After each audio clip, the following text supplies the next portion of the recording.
1991. Paleontologist William Hammer climbs Mount Kirkpatrick. It's almost 13,000 feet up. Wind, snow, emptiness in every direction. And right there, in a place we think of as a frozen dead zone, he finds the bones of a predatory dinosaur. The discovery itself almost sounds like a mistake. Antarctica, ice, white silence, and suddenly the trace of an animal that once hunted here. If predators hunted here, then Antarctica used to be a completely different world. But to understand that, we have to throw out our mental map of Earth. 90 million years ago, Earth didn't look slightly different. It looked like another version of the planet. The atmosphere held 3 to 4 times more carbon dioxide than it did before the industrial era. Average temperatures were about 11 to 22 degrees Fahrenheit warmer than they are today. 11 degrees may sound modest, but that kind of difference separates our world from a planet with no polar ice. Not in the north, not in the south, just land and water, a green and blue planet with no white caps at the poles. Back then, there were no gigantic ice reserves locked away at the poles. That meant water wasn't trapped in glaciers, so sea levels were much higher, and whole pieces of continents we know today were simply underwater. Now lay that over familiar geography. Parts of what is now western Siberia were covered by sea. London would have been underwater, and the middle of North America was split by a massive seaway called the Western Interior Seaway, which essentially divided the continent into 2 islands. The Cretaceous world was so different that we wouldn't recognize our own map. And the warmth wasn't confined to a narrow belt of the tropics. It reached almost everywhere. Crocodiles and turtles lived inside the polar circles. That's a very direct climate clue. Cold-blooded animals need warmth by definition. If a crocodile lives inside the polar circle, then it really is warm there. There were no ice sheets at the poles.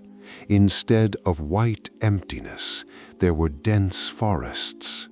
Not tropical heat, not humid jungle, but a warm green world at the highest latitudes. Real living forests full of animals. This was a planet where life reached all the way to the farthest latitudes. And in that world, far to the south, lay one especially strange continent. And here's where the story gets interesting. To understand what happened to it, we have to rewind even further. To understand how a dinosaur ended up south of the Antarctic Circle, we need to follow one piece of land through time. 250 million years ago, that address was definitely not where Antarctica is today. That's our first clue. Back then, all of Earth's land was gathered into one giant supercontinent, Pangaea, one world ocean, one continuous landmass stretching from pole to pole. If someone had walked inland then, they could have gone from the future site of New York to the future site of Moscow without crossing a single sea. And this is where the story shifts. In that version of the world, Antarctica wasn't an icy island at the edge of the map. It was part of a huge southern block called Gondwana.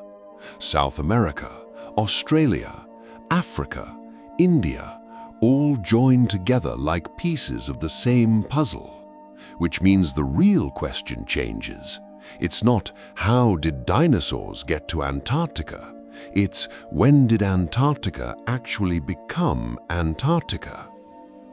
Antarctica didn't become isolated overnight. For a long time, it was a highway for life, because at the start of this investigation, there is no isolation yet. There is continuous land, rivers, forests, plains, and animals moving across them with no passport control and no idea that humans would one day call these pieces of land different continents. A dinosaur could walk from the region that 100 million years ago would become Argentina into the region that would become Antarctica and never notice that the world had changed. Same land, same rivers, same life. Then the map began to pull apart. First, Pangaea cracked. The northern part went its own way, while southern Gondwana remained a separate world. Later, Gondwana itself began to split. Africa broke away. India set off on its own path. Australia slowly drifted northeast.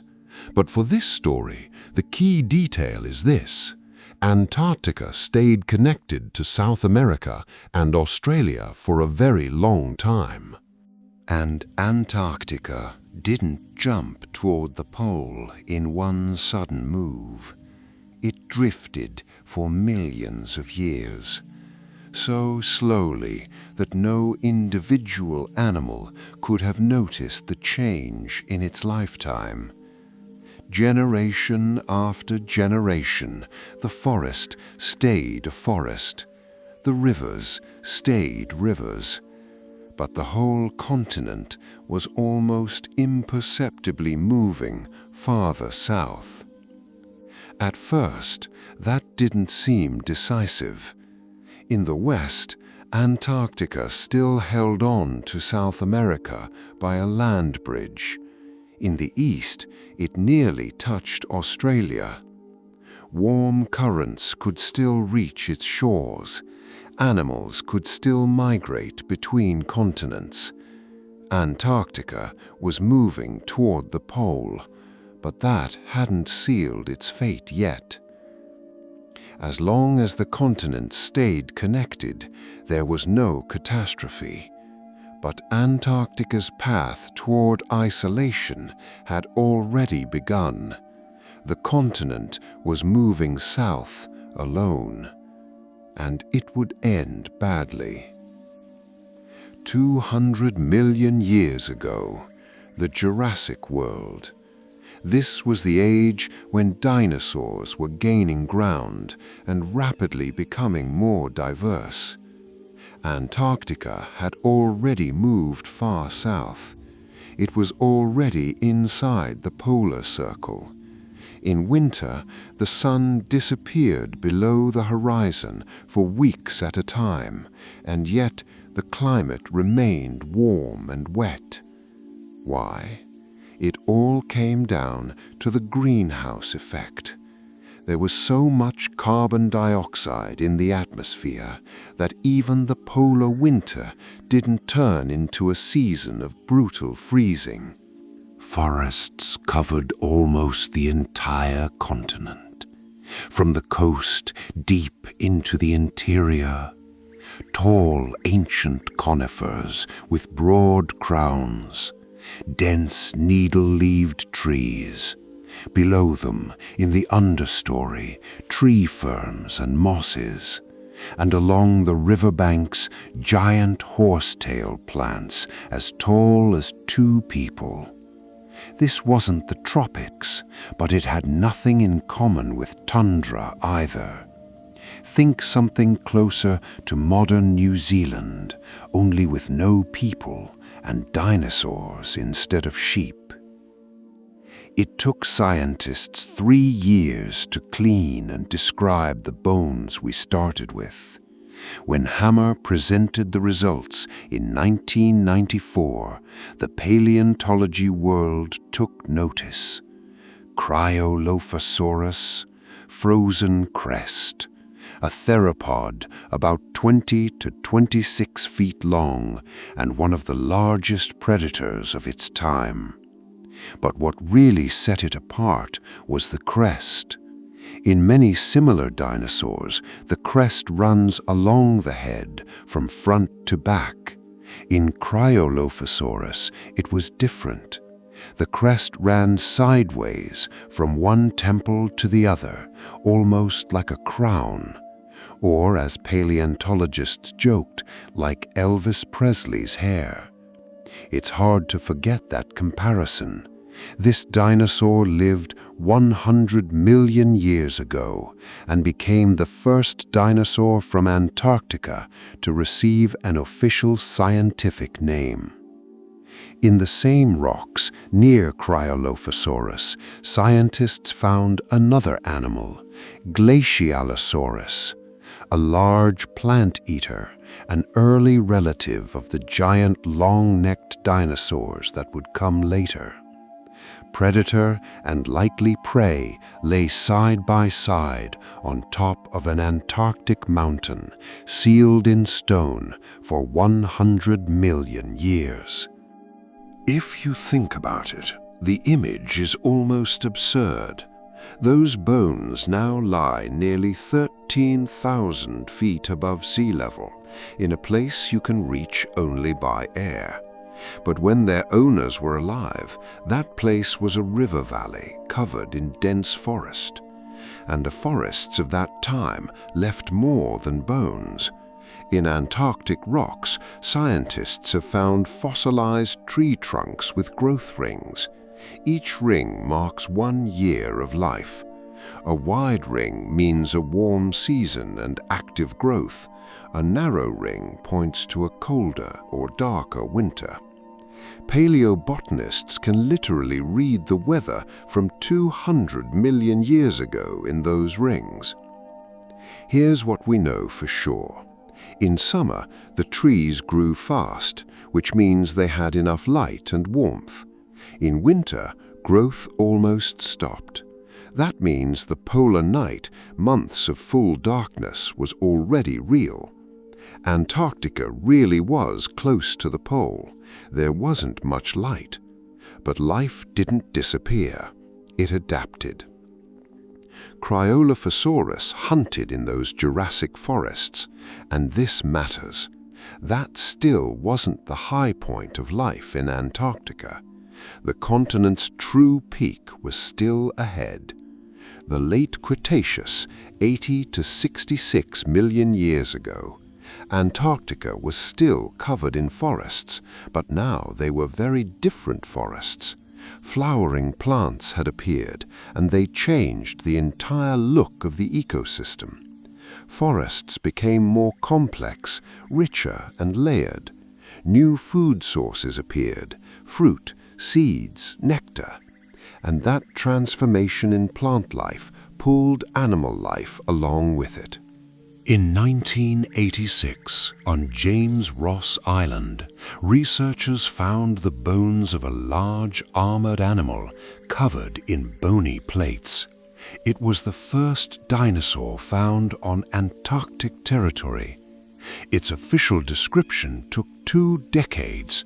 Only in 2006 did it receive its name, Antarctopelta, Antarctic shield, a 13-foot ankylosaur protected by bony armor from head to tail. The end of its tail carried a heavy bony club, almost like a stone weapon attached to the body. It was a real herbivorous tank. Peaceful, yes, but attacking it was a bad idea. It wasn't alone in those forests. Trinisasaura moved quickly between the trunks, a small, fast, plant-eating dinosaur, almost like the gazelle of the Mesozoic world. At the riverbank, it tore at soft greenery, then froze if a branch cracked in the thicket. Somewhere nearby, Imperobata might be moving in the shadows, a fast predator related to Velociraptor. Farther on, the forest opened toward the water, and the rest of the ecosystem passed through. Herds of duck-billed dinosaurs, and even a long-necked giant known from a single tail vertebra. These weren't isolated lucky finds. This was a whole fauna. Then in 2024 came another important discovery. A German team from the Alfred Wegener Institute brought up a sediment core from the floor of the Amundsen Sea and found amber inside it, tiny drops of fossil tree resin about 90 million years old. It was the first amber found directly on the Antarctic continent. There were no insects trapped inside, so no Jurassic Park moment, but the clue still matters. It is direct evidence that healthy conifer trees grew in Antarctica and produced resin under the Antarctic sun 90 million years ago. And that amber isn't just one pretty clue. They even found roots still locked in the rock, a 3-foot-wide network of them in a core from West Antarctica dating back 92 to 83 million years, along with pollen and spores. This was a forest almost at the South Pole, around 82 degrees south latitude. Modeling showed that for a forest like that to exist at all, carbon dioxide levels had to be extremely high, and Antarctic ice had to be almost completely absent. So this isn't just a hint of greenery, it's proof of a real polar forest system. So what kind of world was this? An armored ankylosaur at the forest edge, a predator with a sickle-shaped claw in the shadows, a long-necked giant by the river, and above the shore, pterosaurs already scanning the water for fish. Life filled every layer from roots to treetops. And that raises the main question. How did any of this work in a place where the sun vanished for months?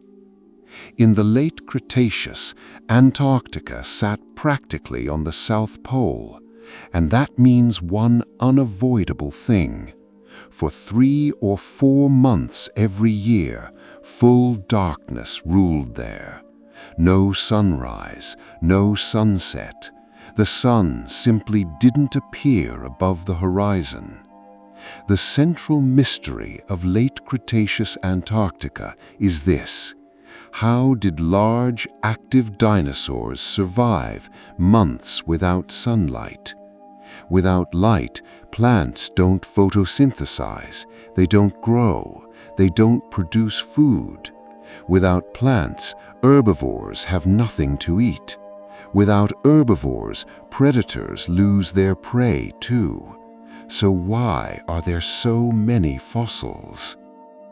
The simplest answer is that they moved north, like birds, to where there was light. At first, that sounds logical, but once you picture a 6.6-ton ankylosaur making that journey every year, the idea starts to look less convincing. Another possibility is hibernation, almost like bears. Maybe they entered a torpor state and sharply slowed their metabolism. It's an interesting hypothesis, no argument there, but proving hibernation from fossils is extremely difficult. Then there's a third option, and at first it sounded almost absurd. They stayed. They didn't migrate, and they didn't sleep through it. Instead, they developed good night vision and kept living in the dark, feeding, hunting, breeding. Then discoveries started to make that picture much more concrete. In 2021, in the Arctic, in Alaska, which also lay inside the polar circle during the Cretaceous, paleontologists found the bones of baby dinosaurs. Not just young animals, newborns. Tiny bones of newborns from several species right there in polar deposits.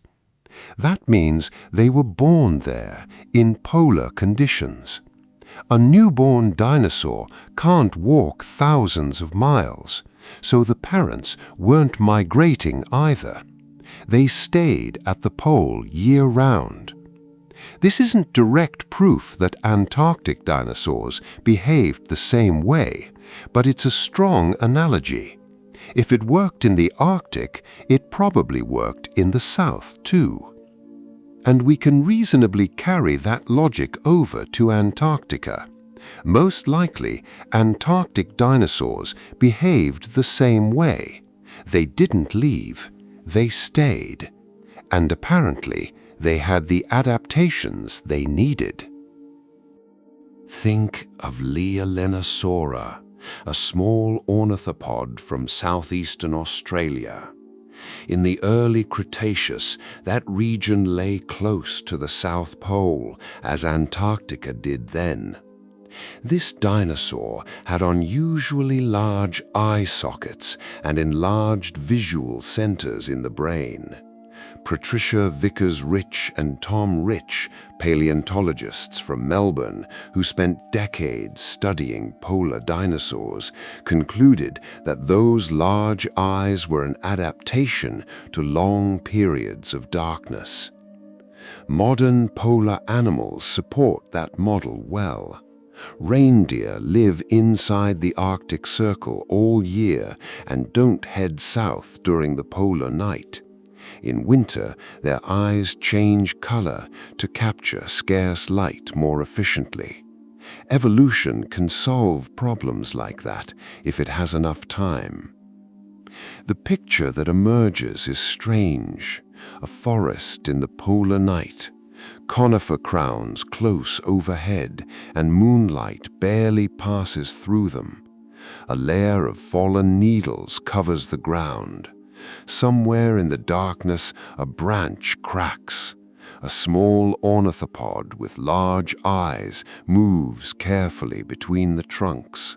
Behind it, almost silently, a predator slips from tree to tree.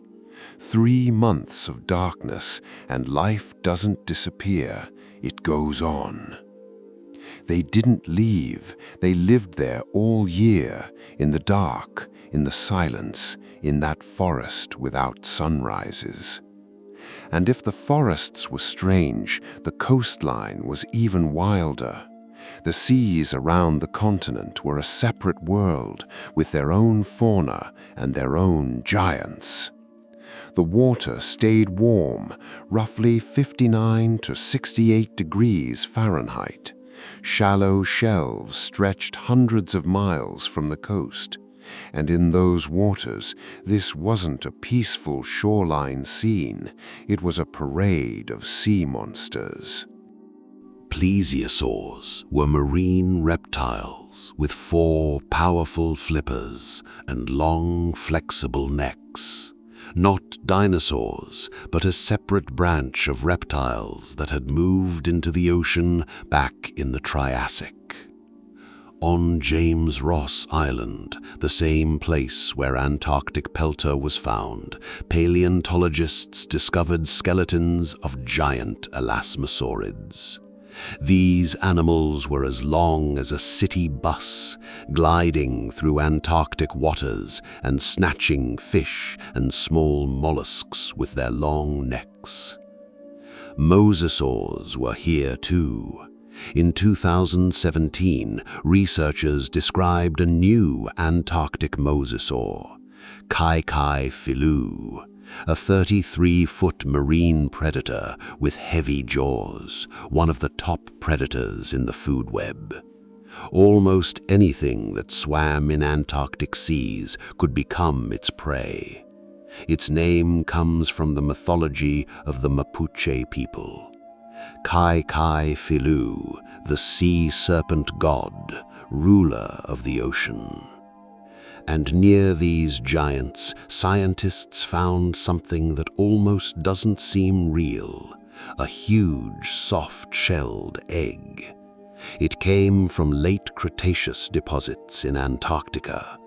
The shell was thin and soft, similar in structure to the eggs of lizards and snakes, and the egg itself was larger than any known egg from a non-bird dinosaur. In size, it fits a large marine reptile, possibly a mosasaur, though the animal that laid it hasn't been identified for certain. In other words, the Antarctic Sea preserved not only the bones of hunters, but traces of their reproduction. Around these giants lived ammonites, spiral-shelled mollusks found by the dozens in Antarctic rocks. Some grew to about 6.5 feet across. Sharks already hunted in these seas. Sea turtles and bony fish swam there too. That's enough to show the scale of the system. There were enough food chains here for both small prey and 33-foot predators. Land and sea together formed a fully living continent. From mountain slopes to the sea floor, everything was filled with life. Antarctica wasn't a remote dead edge of the world. It was an important, complex, crowded ecosystem. But as often happens in Earth's history, that kind of flourishing doesn't last forever, and the next blow didn't come from the ocean or from beneath the crust. It came from the sky.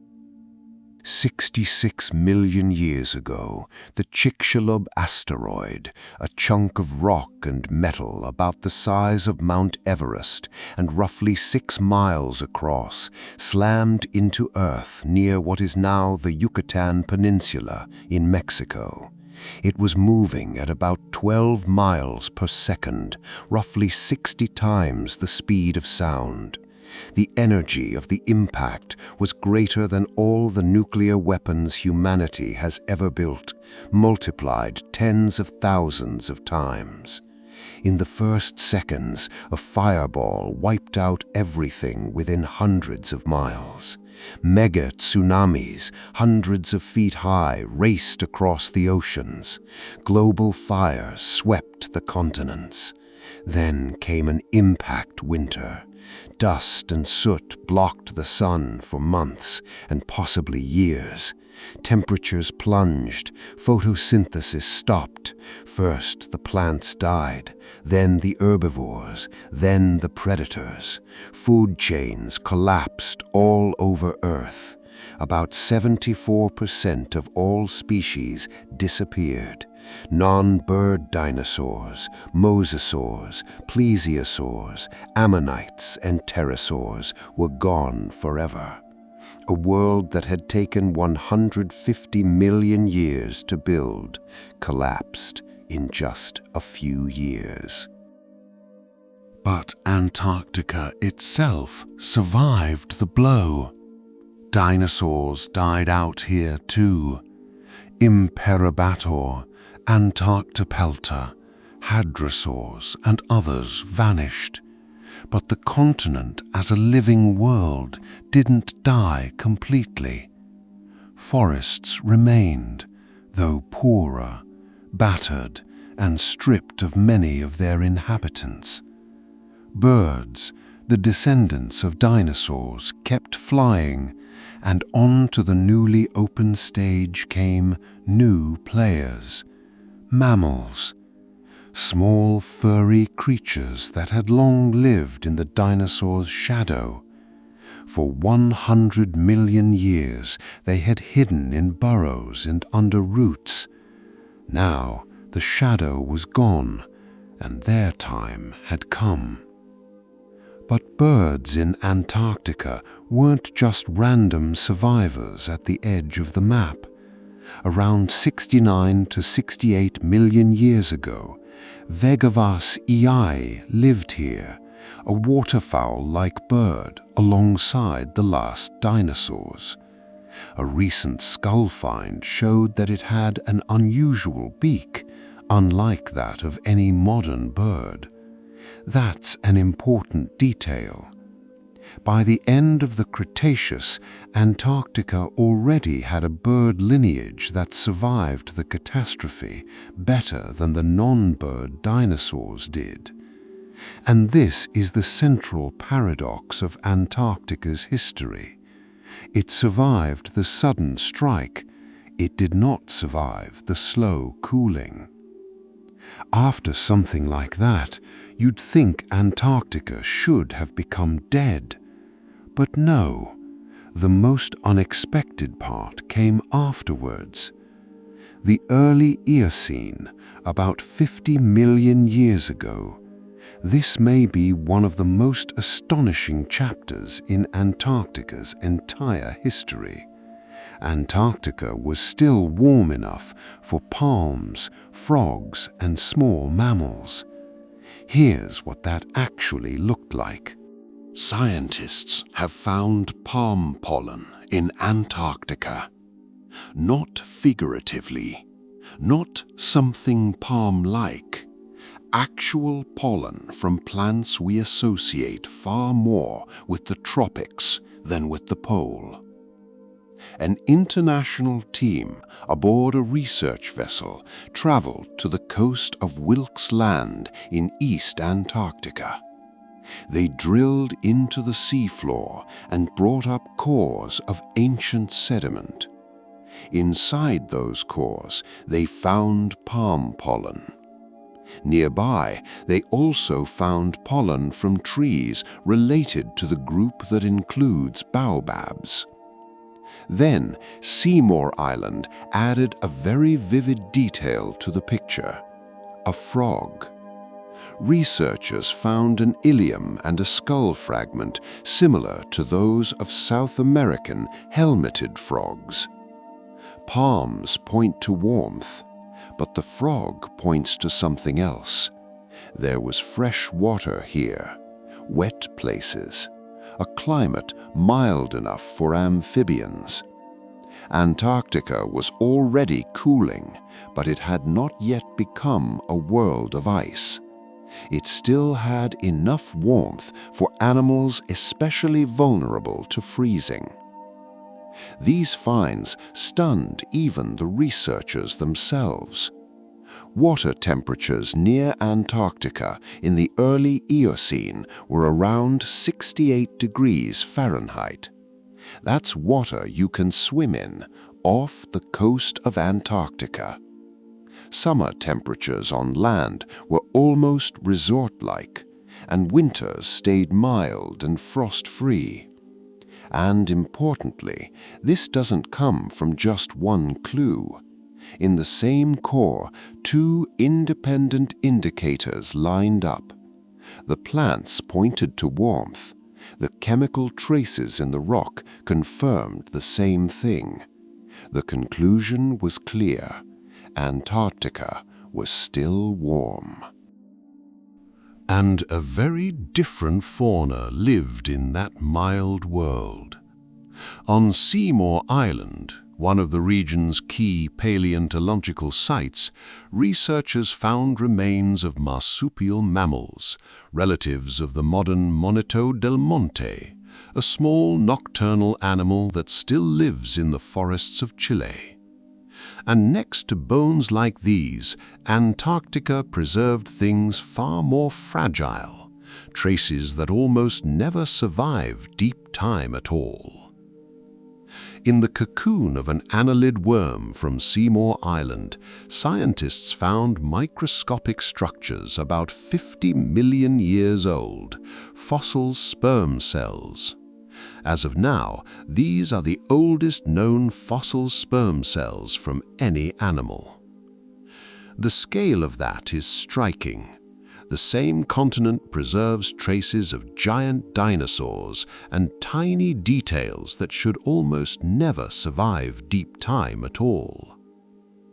This was a complete, complex world with multiple layers of life.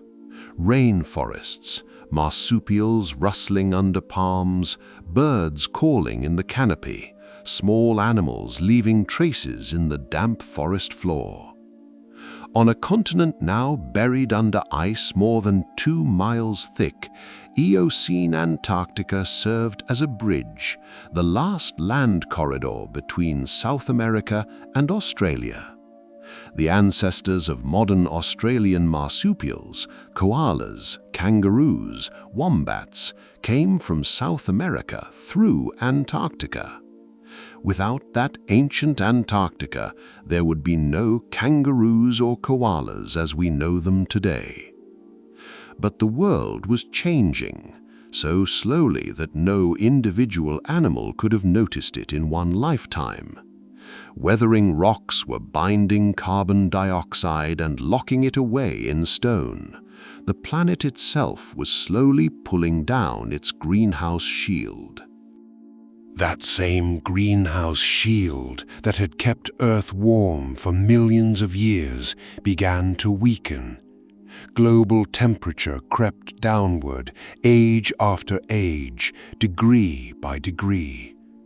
Tropical plants began disappearing from Antarctic forests. Palms gave way to southern beeches, the Nothofagus trees. Warm-loving species left one by one. Mammals became smaller. Forests thinned.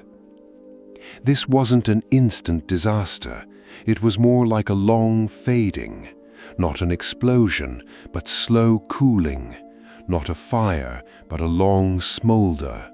An endless autumn settled over Antarctica, stretched across millions of years. But for true winter to arrive, one more event was needed, the final blow. And it didn't come from the sky, it came from the ocean. About 34 million years ago, Antarctica finally separated from South America. The last land bridge disappeared. The last connection to the rest of the world sank beneath the water. Between the continents, Drake Passage opened, named for Francis Drake, the 16th century English navigator. Today, it's one of the stormiest places on the planet. About 500 miles of rough ocean between Cape Horn and the Antarctic Peninsula. Sailors know these latitudes as the Roaring Forties and the Furious 50s. Waves there can rise as high as a 5-story building. At first glance, it's just a gap between 2 continents. But that gap destroyed an entire world. When Drake Passage opened, the cold waters of the Southern Ocean gained an unbroken circular route around Antarctica for the first time. Before that, warm currents from lower latitudes could reach Antarctic shores freely and bring heat with them, a planetary heating system on a massive scale. Now, between the continent and the rest of the ocean, a moving barrier of water formed. That was the birth of the Antarctic Circumpolar Current, a massive ring of water that never stops circling the continent and the most powerful ocean current on Earth. Antarctica became locked inside a ring of cold water, cut off from its old warmth. Then a self-reinforcing mechanism switched on. Ice began acting like a mirror. The wider that mirror grew, the less heat remained at the surface, and the less heat remained, the more new ice formed. Once that cycle closed, it became almost impossible to stop. Within a few 100,000 years, which is very fast for a planet, temperatures dropped sharply. Glaciers began descending from mountain peaks. Snow that once melted away during summer stopped disappearing completely. Year after year, it accumulated, compressed, and turned into ice. Then that ice began to creep slowly toward the coast. The forests died. First, the last tropical forms disappeared. Then the temperate trees failed. Southern beaches, Nothofagus, held on the longest. Today, they still grow in Patagonia, on New Zealand's South Island, and in Tasmania. They are the last descendants of the forests that once rustled across Antarctica. The final scene is almost cinematic. A small grove near the shore, everything around it already turning white. Snow no longer melts completely, even in summer, and a glacier descends from the mountains, slow as lava. The trees' rings become thinner and thinner. Roots struggle harder to push through freezing soil. Summer shrinks. A few more million years passed, and it was over. Antarctica became the place we know today, a white shield from horizon to horizon, the coldest, driest, windiest place on Earth. Minus 128.6 degrees Fahrenheit, the lowest temperature ever recorded on the planet, measured at the Soviet Vostok station in 1983. The opening of Drake Passage was the turning point, after which the continent's fate left almost no room for escape. Without that ocean ring, Antarctica's history might have looked very different.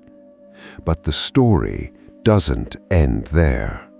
And that is exactly why Antarctica is unlike anywhere else on Earth. What remains of that world? All those mountains, valleys, canyons, ancient riverbeds, and traces of forests haven't disappeared. The largest ice sheet in Earth's history simply buried them. Beneath an ice sheet about 2.5 miles thick lie the Gomburtsev Mountains, an entire range comparable in size to the Alps. Their peaks rise to about 11,500 feet, and no human being has ever seen them with their own eyes. We know they exist only because aircraft fly over the ice and scan through it with radar. On the screens, ghostly outlines appear, mountains that last saw daylight tens of millions of years ago. This isn't just terrain under ice, it's a hidden stage from ancient Antarctica. Even deeper lies Lake Vostok, the largest subglacial lake on Earth. About 155 miles long, 31 miles wide, completely isolated from the surface for hundreds of thousands of years. Russian scientists drilled toward it for decades, passing through almost 2.5 miles of ice. In the ice core, in water frozen to the bottom from the lake itself, they found bacteria, living microorganisms cut off from sunlight, the atmosphere, and the outside world. Life in absolute darkness, under crushing pressure, in total isolation. Life that refuses to give up, even when everything around it looks dead. And this may be the strangest part. Under the ice is not emptiness, it is a buried continent. Radar maps from the BedMap project reveal hundreds of lakes, mountain ranges, canyons deeper than the Grand Canyon, and rivers that have never seen daylight. And very likely there is life there that hasn't seen the sun for thousands of years. Coal seams across South Pole are direct remains of those same forests where Cryolophosaurus and Antarctopelta once roamed, fossilized memory of a green continent that no longer exists. We know less about Antarctic dinosaurs than almost about any others because working there is incredibly difficult.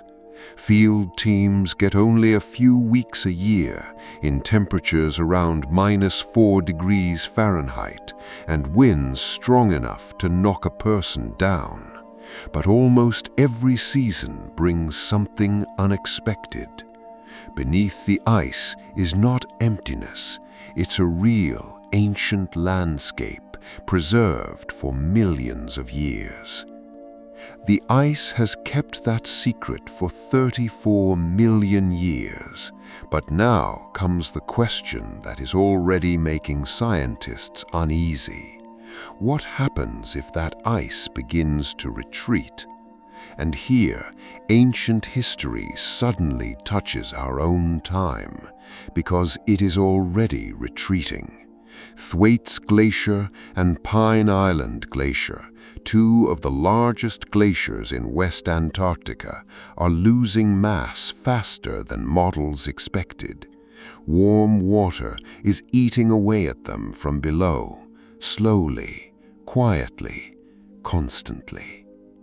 Under 2.5 miles of ice lies the memory of a world that once was green, warm, and full of life. A world where forests grew, dinosaurs walked, and later marsupials rustled under palms. If that ice begins to retreat in earnest, we won't just see an ancient landscape. We'll see how fragile our own world turned out to be. And this is only one of these stories. I'll return to ancient Earth in future videos. But which part of this story hits you the hardest? Green Antarctica with dinosaurs? Warm palms near the pole? Or the fact that an ocean current ultimately destroyed the whole world? Write it in the comments.